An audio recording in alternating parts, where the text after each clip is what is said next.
This podcast is brought to you by Contessa Digital.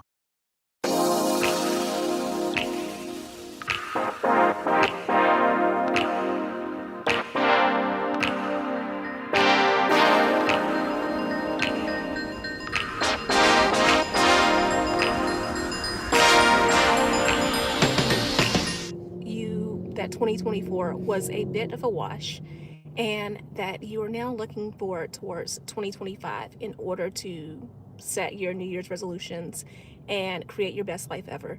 You are doing it all wrong.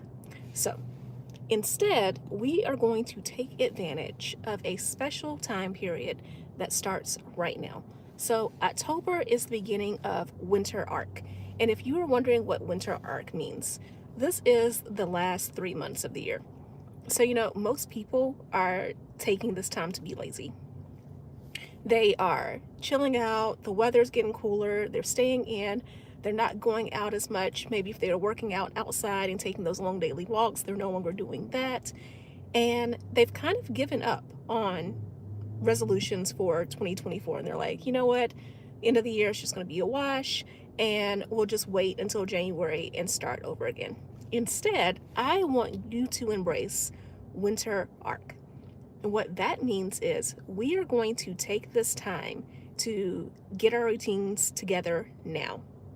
We are going to get our lives together now. We're going to go ahead, set the goals, start to establish the routines, give ourselves some practice time to get into some new habits, maybe find what works for us and what doesn't work. And that way, when January starts, instead of being where most people are, where they are just starting on their resolutions, where they are dealing with the trial and error, then realizing certain things don't work, and then getting frustrated, you have the momentum. You are hitting the ground running, and you already know what's going to work for you, what's not going to work.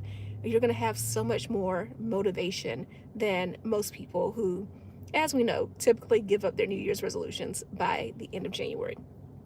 So if you're wondering what are some of the things that you should be doing for this winter arc, I have 5 things that I am personally doing, and over the next couple of months we can talk about more of them, but here are 5 to start. So number 1, you want to audit your solar system.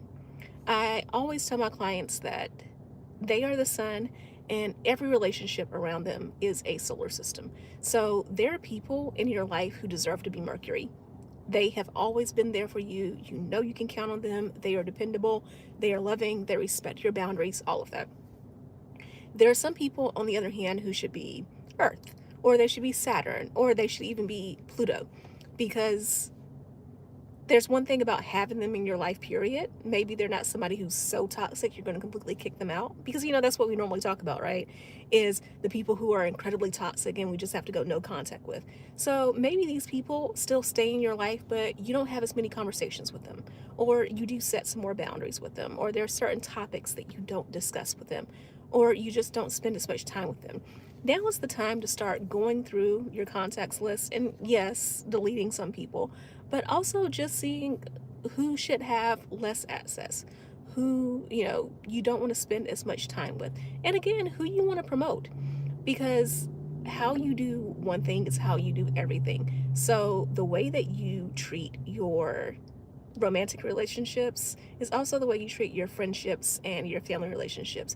If you're allowing friends and family members who don't treat you well to have a lot of access to you, you will do that in your relationships as well. So this is the time I would encourage you to write down the relationships in your life and decide whether this is a person who deserves more access to you or less access to you. And to keep that in mind when you are out here seeking new relationships, both with friends and also romantically. Think about the people in your life who deserve to be close.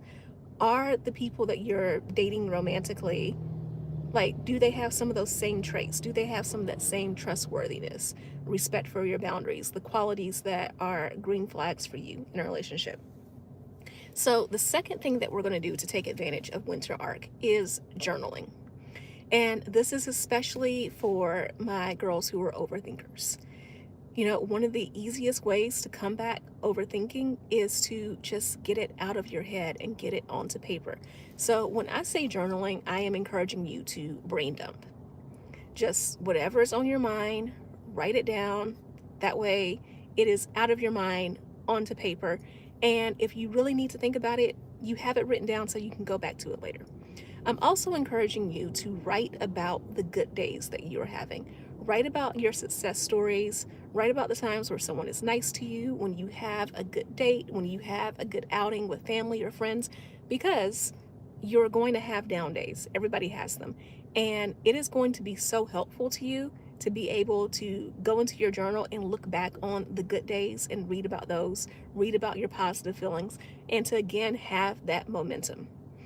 You are also going to use journaling to do your inner work.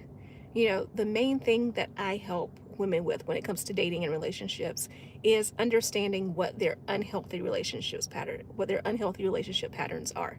And by doing this, you're able to see those patterns, identify them, and then when you go out and you meet new people, you're able to say, hey, okay, red flag, I'm seeing some of the same patterns that I've noticed in the past in relationships, or green flag, this person exhibits none of that behavior. And this is going to be really important to you because this allows you to start to recognize the differences between healthy and unhealthy relationships.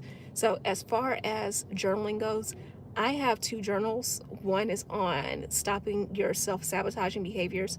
The other one is on healing from a breakup. Those are in the description right now, but there are so many books and journals on doing the inner work. There are so many inner work workbooks that you can check out.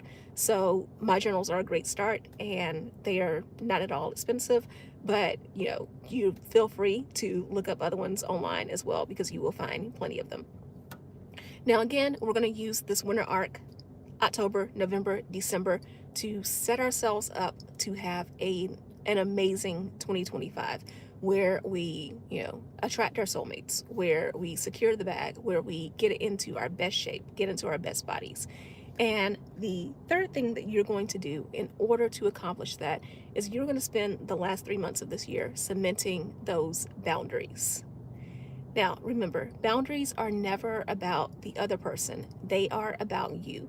They are the things that you need to have in place when it comes to relationships with others in order for you to have, in order for you to be the best woman you can be, the best daughter, the best friend, the best sister, the best aunt, the best romantic partner, the best friend, all of that. So when you set boundaries, it's not telling other people what they're going to do. It is telling yourself and others how you are going to behave. So I always use this example. I used to work the night shift. And one of the things that I would tell men that I was dating when I was single was, hey, I work at nights. So because of that, I don't accept phone calls late in the evenings because I'm asleep. I need my rest for work. And if you call me past 7 p.m., like, you're free to call, do all you want, but my phone will not be on. So I will not be answering. So this is the time for you to take a look at, again, talking about those unhealthy relationship patterns. Look at the areas of your life in which you feel like you haven't accomplished as much as you would like to at this point.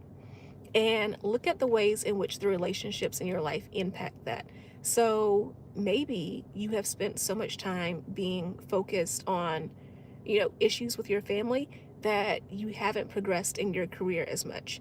Maybe you've spent so much time trying to be that person who's always there for friends and all of that, that now you're single and you feel like your romantic life has suffered because the time that you would have spent dating, getting out there, meeting people, you were always too busy concerned with someone else's problems. Whatever those things are, you need to take inventory of that, look at how your relationships have impacted it, and decide, what are some boundaries that you need to set in place. It could be you have a friend who is constantly complaining about the same thing over and over and over again. And listening to this issue is draining you. And because it is draining you and your energy, you are at a point where you feel like you can't get anything done, you're not accomplishing it as much as you want, or you just overall feel blah. The boundary that you can set is that you are no longer entertaining conversations about that topic. Now, again, this is a boundary for you. So that doesn't prevent this person from going to other people and talking about the thing. They can do that all they want. You just will not be having these conversations anymore. So take that time to submit the boundaries that you want to have in a relationship. And then number 4 is appearances. Now, I understand that I may get canceled for this because anytime a woman tells other women that they should work on their appearances, it is always a thing. It is, oh, that is being a pick me. You're not a girl's girl, all of that. Here's the thing. And by the way, I say this as I am currently in a place that's recovering from Hurricane Helene. So excuse my appearance because I'm without power and hot water and all that good stuff. But anyways, I'm not telling you that you have to go out there, get a BBL, get plastic surgery or anything like that. I'm telling you to eat healthier so that you feel better. I'm telling you to iron your clothes. I'm telling you to do one thing that you feel brightens your appearance and makes you feel better, even if it's quick. Like for me, putting this lipstick on.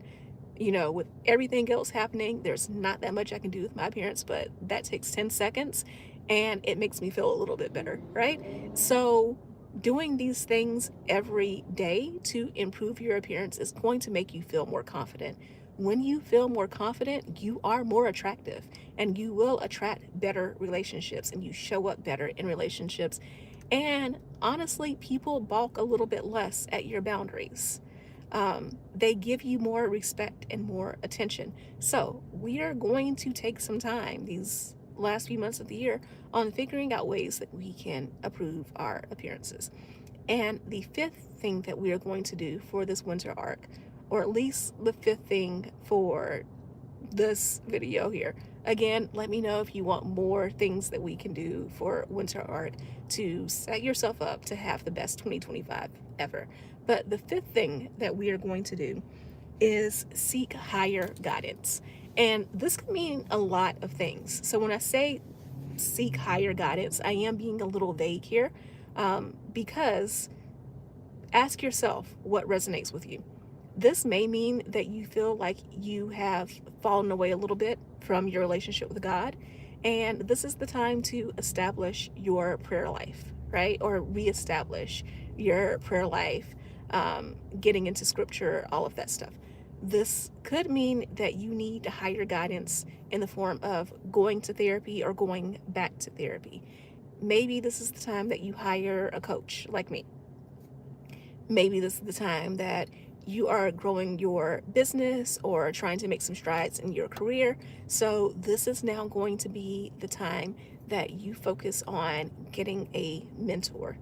It could also mean that if you follow coaches, consultants, general advice givers on social media, this could be the time that you audit.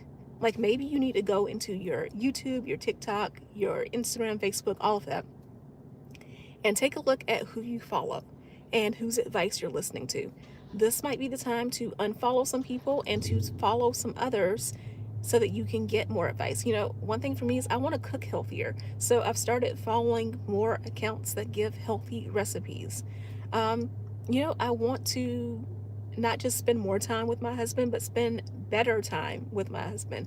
So I've been following all of these travel accounts, not just for like a big vacation, but just so that we can do like some weekend road trips or day trips, things like that. So this is your time to seek that higher guidance. So again, winter arc is the last 3 months of the year. And this could be, if you treat this time correctly, you could be setting yourself up for the best year ever in 2025. So go into the comments and first of all, in the description, check out those journals, but also in the comments, let me know what you're committing to in order to make, again, 2025 the best year of your life.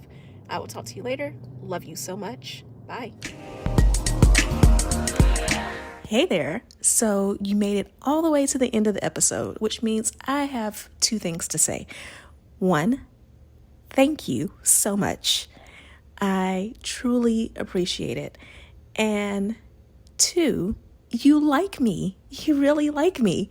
So I would appreciate it if you would show that like by subscribing to this podcast so that more people can hear about it and enjoy it as much as you do.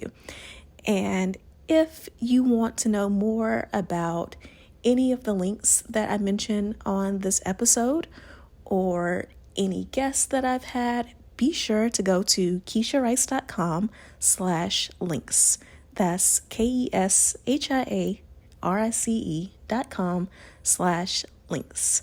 I can't wait to talk to you again in the next episode. So see you then.